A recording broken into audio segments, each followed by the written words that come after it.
4.5 months back Tech మహీంద్రాలో join అయ్యాను.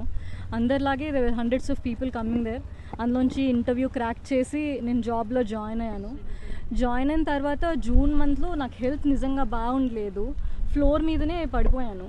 వాళ్ళు ఇక్కడ నుంచి యూనివర్సిటీ లోపల ఉన్న చిన్న హాస్పిటల్ డామ్స్కి తీసుకెళ్లారు. అక్కడి నుంచి లేదు తన కండిషన్ బాగాలేదు, మీరు మల్లారెడ్డికి తీసుకెళ్ళండి అని చెప్పారు. అక్కడి నుంచి నేను మల్లారెడ్డి హాస్పిటల్కి డెఫినెట్గా వెళ్ళాను. వెళ్ళిన తర్వాత అక్కడ కూడా ఫెసిలిటీ సరిగ్గా లేవని మా హస్బెండ్ నన్ను ఇంటి దగ్గర ఉన్న జీనియా హాస్పిటల్కి షిఫ్ట్ చేశారు. సో అక్కడ వాళ్ళు చెప్పారు మీకు స్పాండిలైసిస్ అయి ఉండొచ్చు, బికాజ్ మీరు చాలా ఇయర్స్ నుంచి కార్పొరేట్స్లో వర్క్ చేస్తున్నారు కాబట్టి మీరు స్పాండిలైసిస్ ట్రీట్మెంట్ తీసుకోండి అని చెప్పారు. సో నేను స్పాండిలైసిస్ ట్రీట్మెంట్ తీసుకోవడానికి 15 days ఫిజియోథెరపీ ఉండింది. ఆల్రెడీ నేను ఆ డాక్యుమెంట్స్ వాళ్ళకి సబ్మిట్ చేశాను. ఆ పాయింట్ ఆఫ్ టైంలో డాక్యుమెంట్స్ సబ్మిట్ చేసిన తర్వాత ఆ 14 days ఆఫ్ టైంలో థ్రెటనింగ్ ఈమెయిల్స్, మిమ్మల్ని మేము జాబ్లోంచి తీసేస్తున్నాం, మీరు రిపోర్ట్ చేయట్లేదు, discontinuation of your work, we are very sorry to let you know that your no more an employee, అలా మెయిల్స్ పెట్టడం స్టార్ట్ చేశారు. చాలాసార్లు కాల్స్ చేశారు. చేసినప్పుడల్లా మీరు ఎప్పుడొస్తున్నారు అని అడిగారు. కానీ మీకు ఎలా ఉంది, మీ హెల్త్కి ఏమైంది అని ఎవ్వరూ అడగలేదు. నా మీద వచ్చినప్పుడు కూడా I was able to take it అండి. నేను పర్లేదని వదిలేశాను. బట్ 2 steps ఫార్వర్డ్ వెళ్ళిన తర్వాత మధ్యలో కొన్ని రోజులు వాళ్ళంతలో వాళ్ళే క్యాబ్ స్కెడ్యూల్ చేయలేదు. I have a proof of it. So cab schedule చేయలేదు.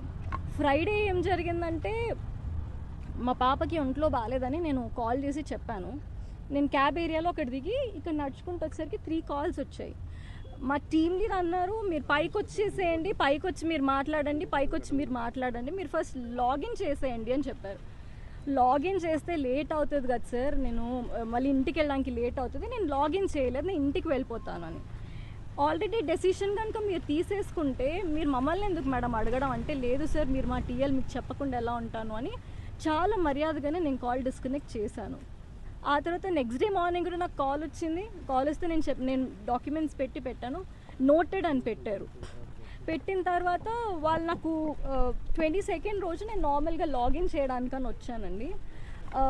ఫ్రైడే రోజు నేను ఆఫీస్కి వెళ్ళలేదు. డాక్టర్కి కాల్ చేశాను, doctor Prashant Edwards, I proof of it. తను రేపు పొద్దున్న మార్నింగ్ 10 o'clockకి రమ్మన్నారు. సాటర్డే రోజు పాప నేను ప్రాపర్గా హాస్పిటల్కి తీసుకెళ్ళిన తర్వాత వాళ్ళు టెస్ట్స్ చేశారు. రిపోర్ట్స్ అన్నీ సండే కదండి, మండే వచ్చి తీసుకోండి అన్నారు.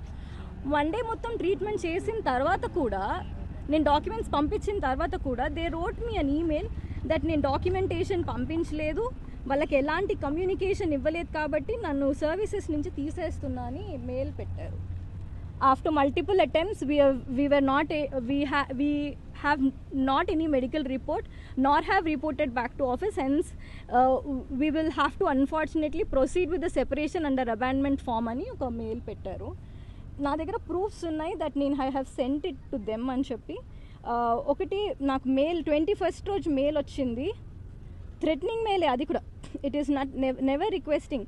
ఫోన్ చేసినప్పుడు కూడా మీ పాపకి ఎలా ఉంది, మీరు ఎప్పటి వరకు వస్తారు కూర్చోండి.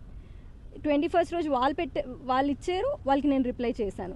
నేను ఎక్కడ వాళ్ళకి కమ్యూనికేట్ చేయకుండా పారిపోయానో నాకైతే తెలియలేదు. మళ్ళీ ఇందులో క్లియర్గా you haven't reported to office అన్నారు. 22nd రోజు నేను ఆఫీస్కి వచ్చాను. I used office cab.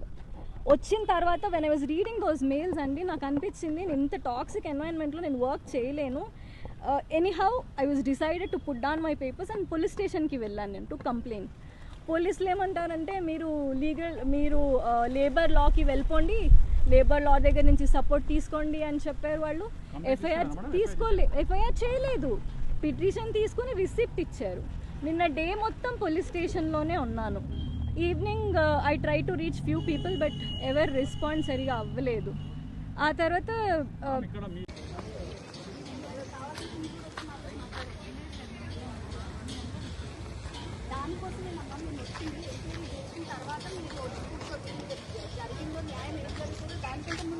మా ఎంక్వైరీ కాకపోతే మీరు వచ్చి కూర్చోవచ్చు కదా. నేను ఎంక్వైరీ చేస్తా అనలేదు మేడం, లేబర్ లాలో కోర్టులో వేసుకుంటాను లేదమ్మా. మేము ఎంక్వైరీ చేస్తామని ఎంక్వైరీ చేసే వరకు నిన్న మీరు ఈవినింగే కదా, ఈవినింగ్ అయింది కదా. మేము ఈరోజు వచ్చి ఎంక్వైరీ చేసి మీ హెచ్ఆర్ని పిలిపించేసరికి మీరు ఇక్కడ వచ్చి కూర్చున్నారు.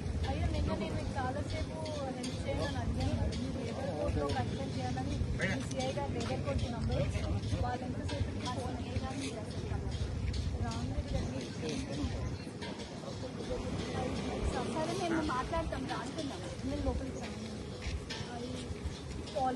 అధికారితో మాట్లాడడానికి ట్రై చేస్తే వాళ్ళు చెప్పారు నా లీగల్ టీమ్ మీతో మాట్లాడతారు, మీరు వెళ్ళి మీ ఎంక్వైరీ మీరు చేసుకోండి. నేను మిమ్మల్ని bother చేయను. ఇక్కడ కూర్చునేది కరెక్ట్ కాదు. మేము ఎంక్వైరీ